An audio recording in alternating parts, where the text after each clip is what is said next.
Bueno, muy buenos días, queridos administradores de propiedad horizontal, consejos de administración, comités de convivencia y sobre todo residentes de los conjuntos.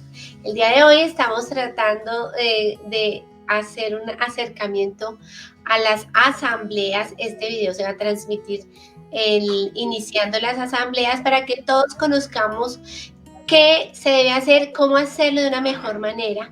Y pues hoy está acompañándome, como ustedes pueden ver, una de las personas que sabe mucho sobre propiedad horizontal en el país. Es el doctor Ramiro Serrano. Doctor Serrano, muchísimas gracias por aceptar esta invitación de las PQRS de la PH. Bienvenido.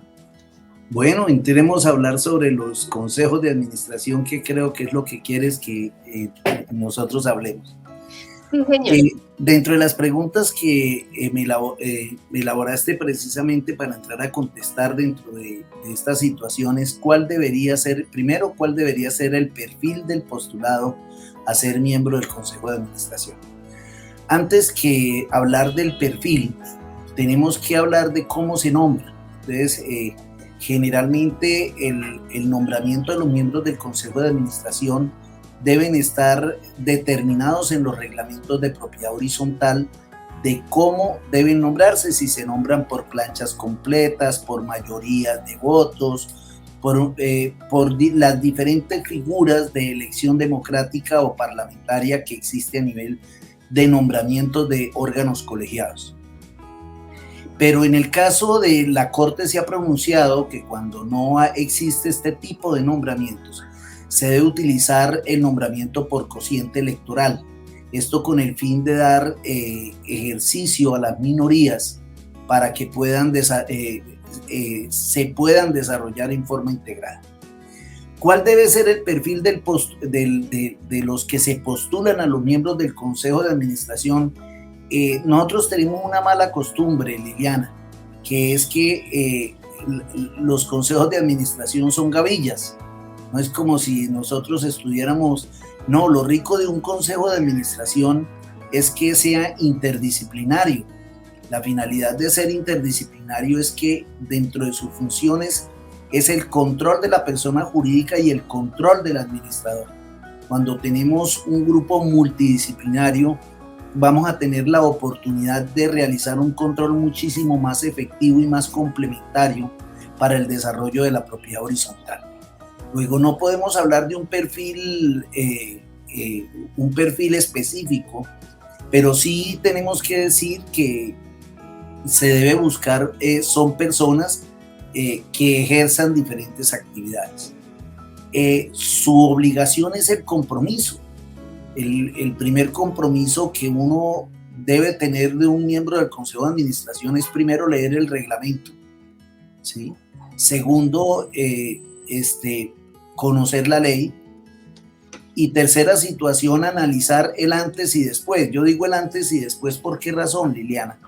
Porque resulta que tenemos que ver cómo recibimos el conjunto, y de ahí de gran importancia el empalme entre los consejos de administración, como es el empalme, digamos, cuando un administrador sale del cuento. Entonces, y el después es entregar para darle continuidad a la persona jurídica.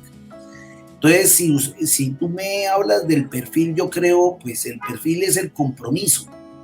No podemos decir que los consejos de administración estén integrados por ingenieros o por abogados o por administradores, sino entre más multidisciplinario sea, es excelente.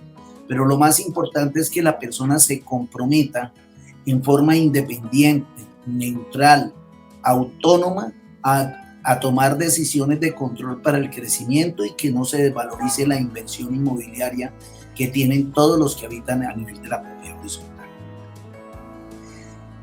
La segunda pregunta me dices, ¿a qué se entra al Consejo de Administración? No, a muchas cosas. Hablemos más bien cuáles son las funciones, ¿no? Dentro de la pregunta que me lanzas. Dentro de las funciones están establecidas de forma clara en el artículo 53 y hay que complementarlas con las funciones de las juntas directivas establecidas en el Código de Comercio y la Ley 222 de 1995. La Ley 675 establece que el Consejo de Administración tiene funciones específicas. Primero, el de nombrar el administrador, una situación que ha sido ratificada plenamente por la Corte Constitucional, el cual manifiesta que donde hay consejo de administración no le corresponde a la asamblea el nombramiento del administrador, el que le corresponde el nombramiento del administrador específicamente es al consejo de administración. Imponer sanciones en caso de incumplimiento de la ley o de los reglamentos de propiedad horizontal. Esto se refiere específicamente al artículo 59 de la ley 675, 59 y 60, donde le genera ese compromiso a los otra función que trae la establece el artículo 38 de la ley 675 del 2001, que se refiere a que en primera instancia aprobará los estados financieros y el presupuesto del año, es decir, tienen una función de control de la persona jurídica. Pero lo que cumple las funciones de las juntas directivas o de los consejos de administración dentro del esquema parlamentario es de control, es controlar el ejercicio de la actividad del desarrollo de la propiedad horizontal. Uno de los problemas que tenemos, Liliana, y por las múltiples conferencias que creo que se ha elaborado a nivel de las PQRs, es la coadministración. Y es que las estructuras bicéfalas no existen en ningún esquema administrativo. Dos personas mandando en realidad no tienen ninguna situación. La función es de entrar a controlar y elaborar los procesos de control. ¿Qué controles? Control urbanístico, control legal, control administrativo, control financiero, control social. Y crear los diferentes parámetros de supervisión para que la persona jurídica y las áreas comunes cada día tengan un mayor valor social y un mayor valor económico a los inmuebles adscritos a ellas. Yo no culpo a los miembros del Consejo de Administración como tal vez lo hacen muchos de mis colegas que siempre que hablan de los consejos los satanizan. No. El problema de los consejos de administración es falta de cultura, y el que en un momento dado no conoce la función que va a ejercer, pues es muy fácil que elabore cuestiones que van a terminar en consecuencias mayores. Encontramos hasta los problemas en los reglamentos de propiedad horizontal que equivocadamente adjudican funciones administrativas a los consejos de administración. Y es que, como dice su propio nombre, es para aconsejar, es con S, no con C, es con S. Es un consejo de administración donde va a orientar la persona jurídica al cumplimiento de sus funciones. Entonces, si vamos a determinar las funciones están específicamente determinadas en la ley, ¿no? Y están determinadas en los reglamentos de propiedad horizontal.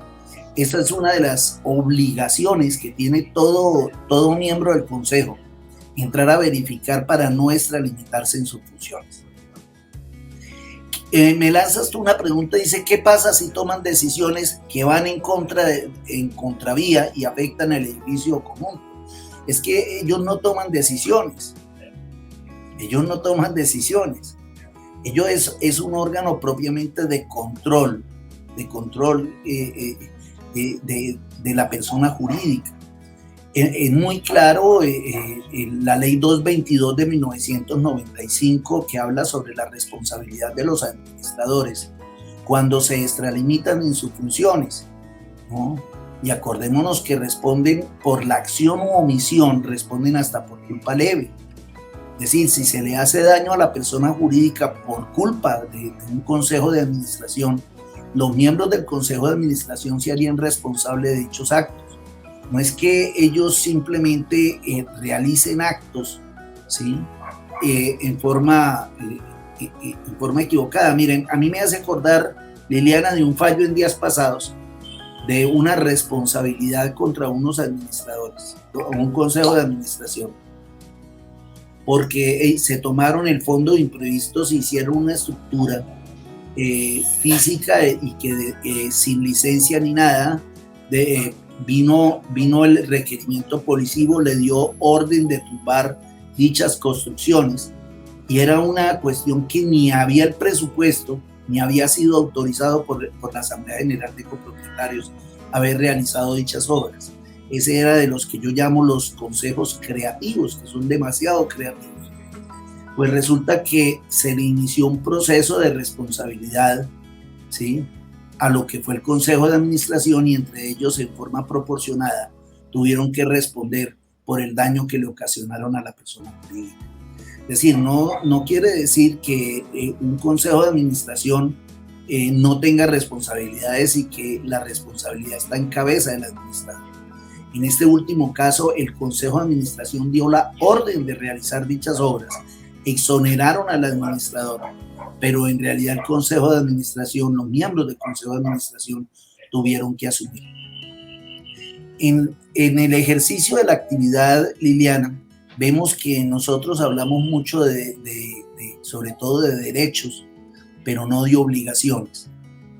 Sí, todo copropietario, y a la luz del artículo 53, todo propietario o delegado podrá ejercer el cargo como miembro del Consejo de Administración. Sí, pero ese es el derecho. Pero los deberes y las obligaciones es que si usted asume un cargo respectivo, tiene la obligación de tener el compromiso de conocer el ejercicio que está haciendo, porque como lo establece la ley, la ignorancia de la ley no sirve de excusas. No sé si tengas alguna otra pregunta, Liliana, al respecto. Bueno, este es un videito que vamos a pasar antes de durante el tiempo que la gente se está registrando para ingresar a las asambleas. Y pues importante es, doctor Serrano, enfatizar en que el Consejo de Administración es consejo únicamente en sesión. Fuera de la oficina de administración son residentes común y corriente. Y segundo, ¿cómo animamos a todas las personas que están en estas asambleas para que sean parte del Consejo de Administración, doctor Serrano? Sí, perfecto, Liliana. Lo que estás pronunciando es muy, muy cierto. El ejercicio el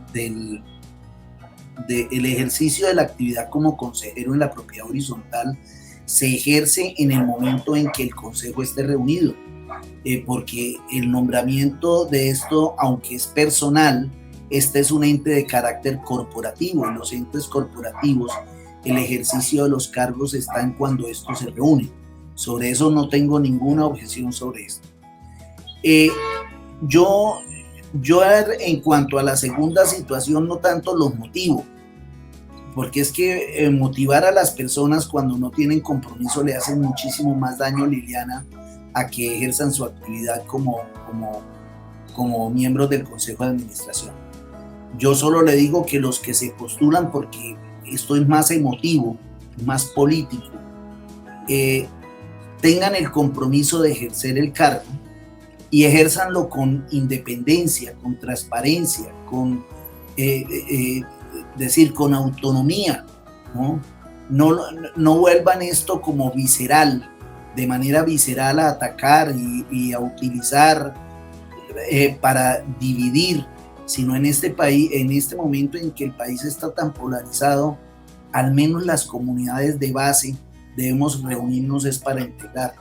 Nosotros hablamos de derechos, pero sí, todo el mundo tiene derecho a integrar los miembros del Consejo de Administración, pero cumplan con las obligaciones, no solo con las obligaciones legales, sino con las obligaciones éticas, que son las que más duelen y más fastidian en una comunidad.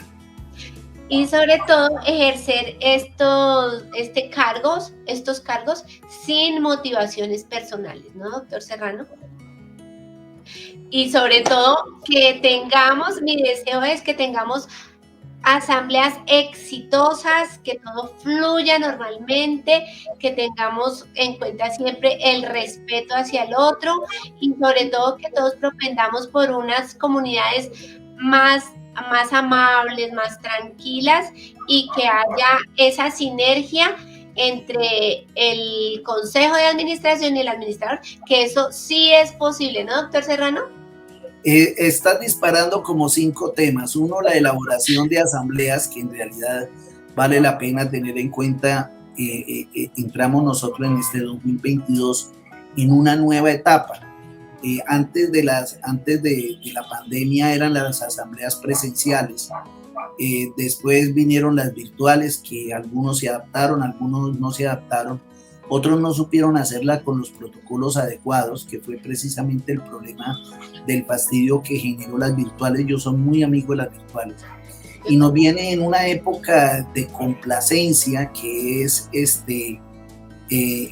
las mixtas, que las trajo el decreto 398 del 2020 y el 176 del 2021. Pero hay una cuestión respecto a esto, Liliana, y que quiero hablar dentro de esta figura. El que llama a la asamblea ordinaria y el que determina cómo se hace es el administrador, no el consejo. Si tú analizas claramente el artículo 39 de la ley 675 del 2001, dice en forma clara que las asambleas ordinarias serán citadas por el administrador de la comunidad. Cuando a usted le dan la facultad de realizarla, determina cómo debe hacerla. Entonces, esta es un aviso a todos los administradores que vean la conveniencia, vean la parte económica que genera una asamblea y vean el esquema de participación más viable para esto. Pero hay que entrar a analizar sobre esta figura. Eso en cuanto a las asambleas. El desarrollo comunitario, yo creo que no solo las copropiedades, sino necesitamos un curso de tolerancia y de urbanidad y de buena conducta, pero no en las propiedades horizontales, sino en el país. Sí. Yo creo que se han perdido muchos principios que llevan a la convivencia y esos son los resultados que se han generado. Pero ese no me lo meta en propiedad horizontal, ese hay que hablarlo en una forma muy diferente. Hay que hablar tal vez en el Ministerio de Educación a ver si sacan el proyecto de ley que está por ahí encasillado sobre volver a las materias tradicionales de comportamiento social. Bueno, pero eso viene de casa también, ¿no, doctor Serrano? Sí, claro, eso sí es cierto. Influye mucho también eso. Le quiero contar y a todas las personas que nos van a ver que estos videos, hoy vamos a hablar de consejo de administración, pero vamos a hablar también de las funciones de un presidente de asamblea, vamos a hablar de las asambleas mismas, varios temas y gracias a Dios tengo la fortuna que todas las personas, los más influyentes en la propiedad horizontal me dijeron sí. Entonces vamos a estar pasando estos videitos, doctor Serrano, usted también se va a encargar de hacerlo notar por los innumerables grupos que tiene, porque queremos es eso, lo que acabamos de decir, capacitémonos, aprendamos sobre propiedad horizontal, esto es una cosa muy bonita que nos apasiona a los que estamos en este tema y que queremos hacer las cosas bien. Y si ustedes escuchan que el doctor Serrano y muchas más personas que van a estar aquí en estos espacios les están hablando del tema, es porque ellos ya tienen la experiencia, ellos son los que saben. Doctor Serrano, mil gracias. Y no, sí, es la verdad. Mil gracias. Gracias por este tiempo y sé que estos videitos nos van a servir a todos. Bueno, un abrazo muy especialmente a todos los que están pegados con las PQRs y a ti, Liliana, por la labor tan importante, educativa y social que estás realizando. Un abrazo muy especial y un año lleno de cosas buenas en este 2022. Amén. Gracias, doctor Serrano.